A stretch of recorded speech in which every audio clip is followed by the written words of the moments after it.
Hello students, welcome back to our Science and Technology digital class. I hope you all are learning at home and have understood the previous lesson, lesson number 6, classification of plants. Can you recall? In our surrounding, two types of factors are present. They are living factors. Examples: plants, animals, fungi, bacteria.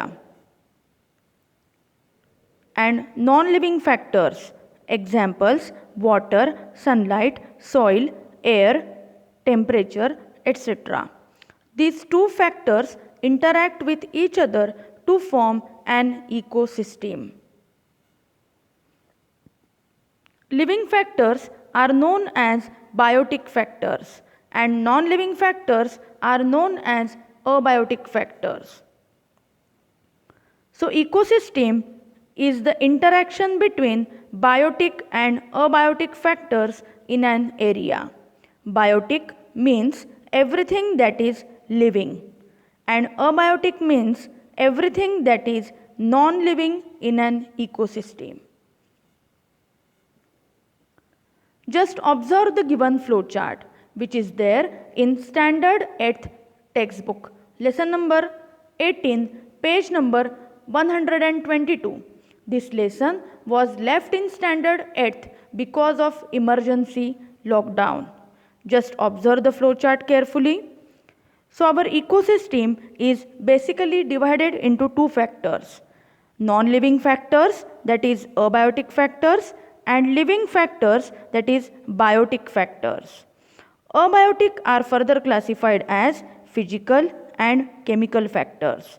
Physical factors are air, water, minerals, soil, sunlight. Chemical factors are further classified as inorganic and organic factors. Biotic factors are again divided based on the nutrition as autotrophic and heterotrophic. Autotrophic are known as producers. All green plants are producers. Heterotrophic are further divided as consumers and decomposers. Consumers are nothing but the animals, which are further classified as primary consumers, secondary consumers, and tertiary consumers. Decomposers are further divided as microbes. So, students, there is an interaction between all these factors. Living organisms need different types of abiotic factors and they have different capacities to adapt with those abiotic factors. Some microbes need oxygen while some don't. Some plants need more sunlight while others grow well in shade. There is an interaction among the factors of an ecosystem. Just observe the picture. The abiotic factors and biotic factors which are present in an ecosystem, they are dependent on each other. Each and every abiotic factor, that is air, water, soil, sunlight, temperature, humidity, affects the biotic factors in the ecosystem. The abiotic factors in an ecosystem decide which biotic factors will survive in it and what will be their number. The proportion of abiotic factors in an ecosystem is always changing as biotic factors use or excrete abiotic factors. Every biotic factor affects abiotic factor as well as other biotic factors around it. Every living organism in an ecosystem plays a particular role. Just observe the diagram. With the help of abiotic factors, green plants will produce the food by the process of photosynthesis. So, green plants are the producers. These green plants will get fed upon by various organisms. that is biotic factors, that is all kinds of animals are directly and indirectly dependent on producers. So these animals are primary, secondary and tertiary consumers.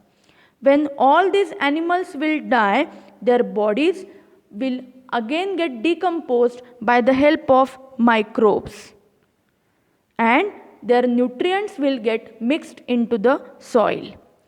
In every part, some part of heat will get returned to the environment. Just observe it carefully. At every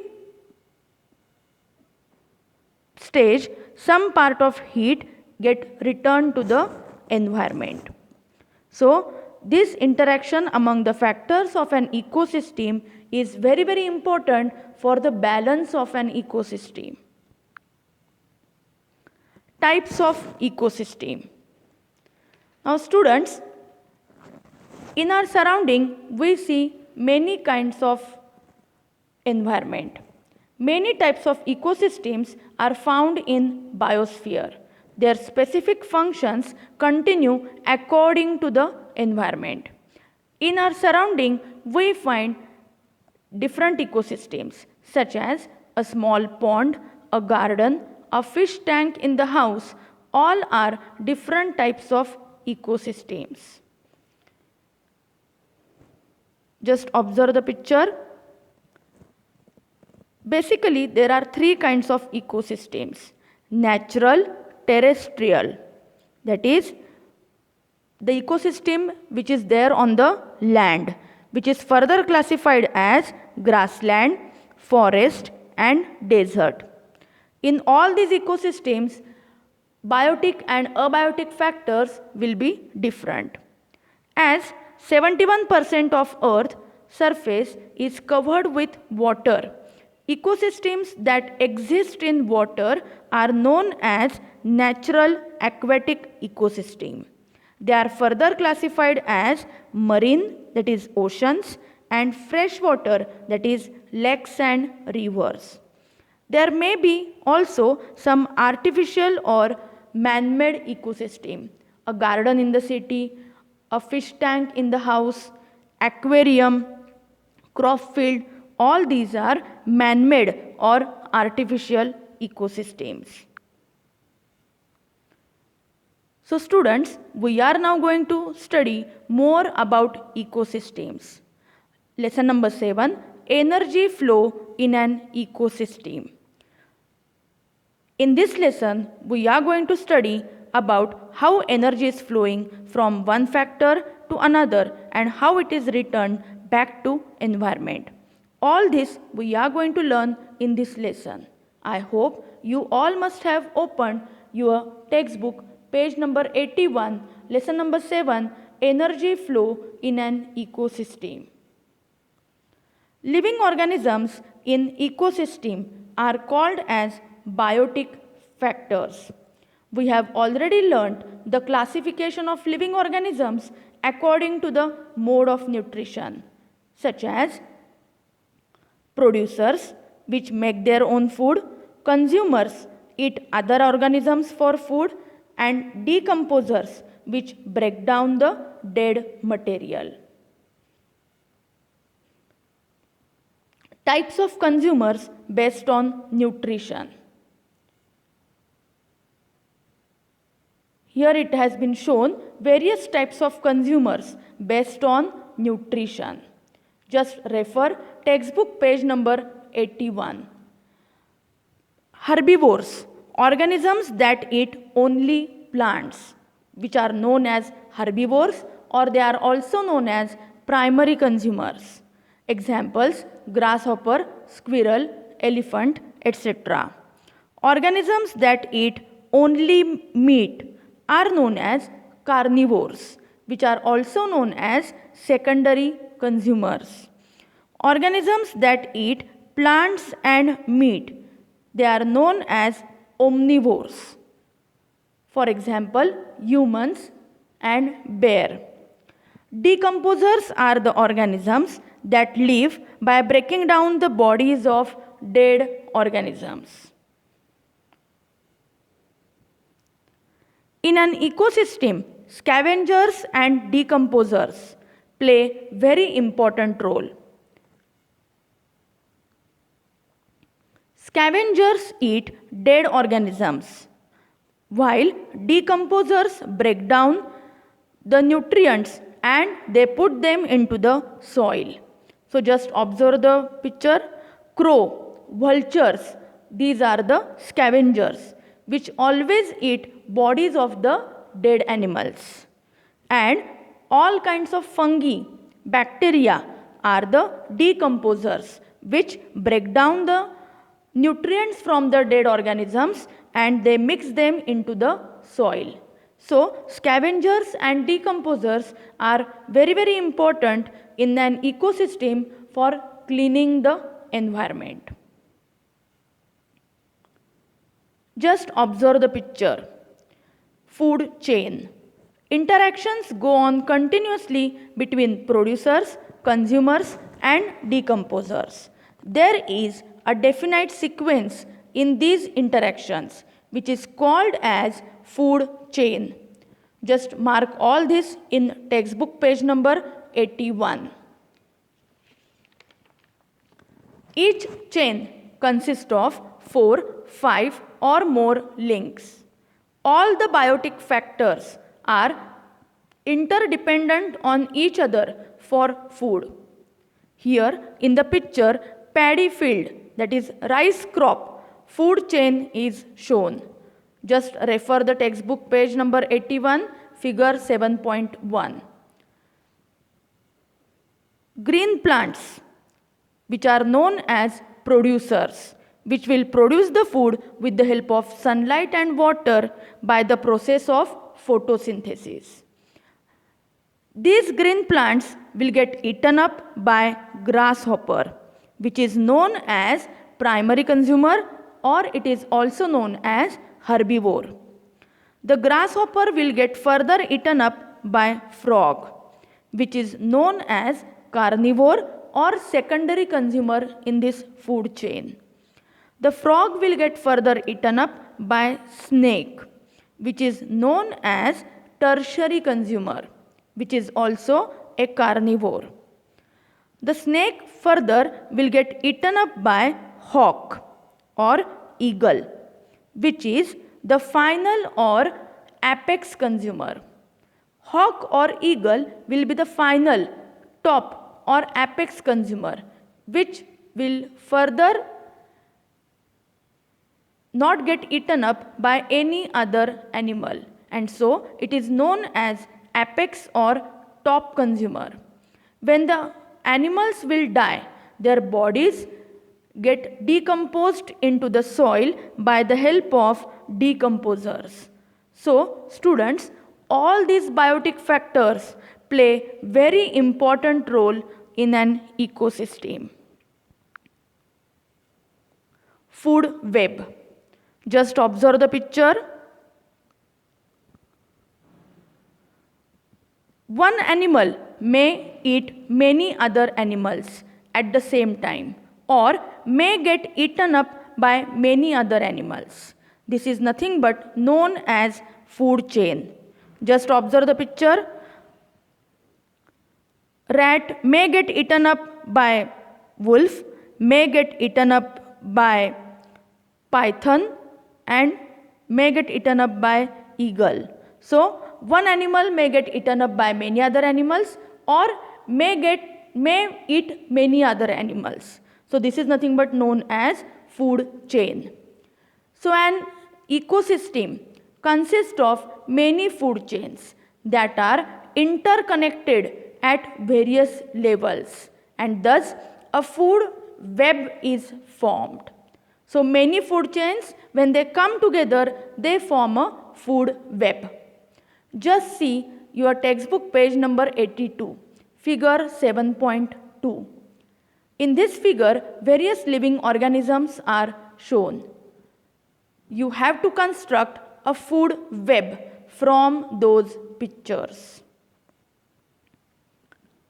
Energy pyramid, trophic levels. An energy pyramid is a model that shows the flow of energy from one trophic or feeding level to the next in an ecosystem. This model is a diagram that compares the energy used by organism at each trophic level. Each level in the food chain is called as trophic level.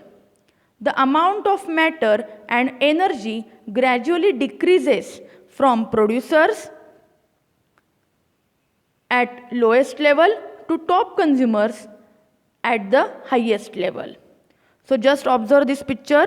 All of you know, the students, the pyramid has a base broad and it has a tapering end at the other side. And so producers form broad base. So in our surrounding, in any ecosystem, producers are always in large number. And as we go from producers to primary consumers, from primary consumers to secondary, and secondary to tertiary or apex consumer, the number of organisms goes on decreasing. And so they form a pyramid structure. At every level, the level of producers, primary consumers, secondary consumers, each one is known as trophic level. And at every level, only 10% of energy is passed to the next level. Just observe the picture. At every level, 10% of energy is passed to the next level, and rest 90% of energy is lost to the environment. So students, can you guess here that which organisms must be getting more energy from the environment? Yes, the producers are getting large amount of energy directly from the sunlight. And who are getting the least amount of energy? Yes, the apex consumer, which are on the top, are getting very less amount of energy. So students, use your brain power. What would happen if the energy remains trapped in the body of apex consumer even after their death? That is, students, if the bodies of apex consumers, dead bodies of all the animals will not get decomposed and will remain as it is in the nature, what may happen? There may be heaps of dead bodies. And so microorganisms and fungi play very important role of decomposition.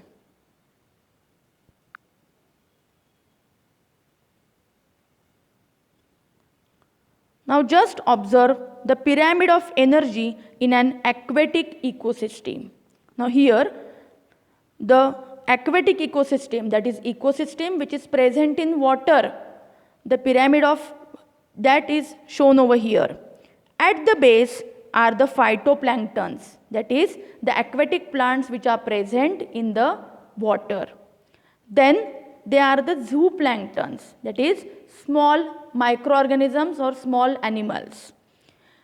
So phytoplanktons will get eaten up by zooplanktons, zooplanktons will get eaten up by fishes, and fishes will get further eaten up by the humans.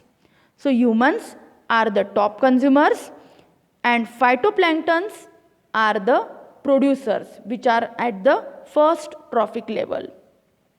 Now students, as I said over here, that at every level 10% energy will get just transferred to the next level. So phytoplanktons, if they are having about 10,000 kilocalorie energy, KCAL, that is kilocalorie, 10,000 kilocalorie energy, they will pass on 1000 kilocalorie energy to the zooplanktons. Zooplanktons will pass on 100 kilocalorie energy to the fishes. And when humans will eat fishes, they will only get 10 kilocalorie energy. So this figure shows the energy transfer that takes place at each trophic level. There are different levels of energy exchange in the food chain. The initial quantity of energy goes on decreasing at every level of energy exchange. Similarly, the number of organisms also decreases from the lowest level to the highest level. This pattern of energy exchange in an ecosystem is called as pyramid of energy. So, after the death of apex consumers, what will happen to the energy which is there in the bodies of apex consumers? That will get transferred to the decomposers, that will get available to the decomposers. Fungi and other microorganisms will decompose the bodies of dead animals, and so they are called as decomposers. In the process of obtaining food from the remains of organisms, decomposers will convert them into simple carbon compounds, and these substances will easily mix with air, water and soil, from where they are again absorbed by plants and incorporated into the food chain. So, whatever we have got from the nature will get again returned to the nature. You can now see that due to the food web formed by the various modes of nutrition, energy and various nutrients circulate continuously in the ecosystem. Now students, who is the main source of energy in any ecosystem? Yes, sun is the most important source of energy in any ecosystem.